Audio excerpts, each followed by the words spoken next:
কান্দিতে হেফাজতে থাকা 5 দুষ্কৃতীকে জিজ্ঞাসাবাদ করে উদ্ধার 4টি আগ্নেয়াস্ত্র ও 6 রাউন্ড গুলি। পুলিশ সূত্রে জানা গেছে, গত 1 মে রাতে কান্দির চড়কতলা মাঠ এলাকায় ফাঁকা মাঠে গুলি চলে। সেই ঘটনার তদন্তে নেমে গত 3রা ও 4ঠা মে 5 জনকে গ্রেপ্তার করা হয়। ধৃত আলমগীর শেখ, আরমান শেখ, ফিরদৌস শেখ, শরীফুল শেখ ও হাসিল শেখকে কোর্টে পাঠিয়ে 7 দিনের হেফাজতে নেওয়া হয়। তাদের জিজ্ঞাসাবাদ করে উদ্ধার হয় 4টি আগ্নেয়াস্ত্র ও 6টি কার্তুজ। রবিবার কান্দি থানায় সাংবাদিক বৈঠকে একথা জানান কান্দির এসডিপিও সাসরেক আম্বেদদার। রবিবার ফের ধৃতদের কোর্টে পাঠায় পুলিশ। গত তারিখ 1 মে রাতে আনুমানিক 10:30টার সময় আমরা ইনফরমেশন পেলাম যে চড়কতলা মাঠ, যেটা কান্দিতে আছে, সেখানে কিছু রাউন্ড ফায়ারিং শোনা যাচ্ছে। সেই ইনফরমেশন পাওয়ার পরে আমরা সেই রাতে কেস রেজিস্টার করলাম।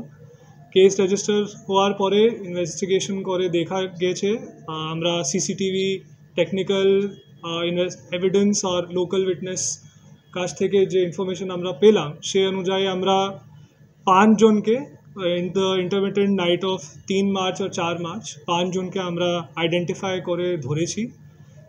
তাদের নাম আমি বলে দিচ্ছি: আলমগীর শেখ, আমান শেখ, হাসিল শেখ, শরীফুল শেখ এবং ফিরদৌস শেখ।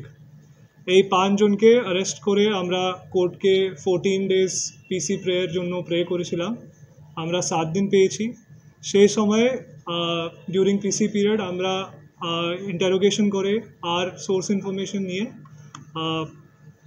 এদের পজেশন থেকে based on the leading statement আমরা 4 আর্মস রিকভার করেছি আর 6 রাউন্ড অ্যামিউনিশন।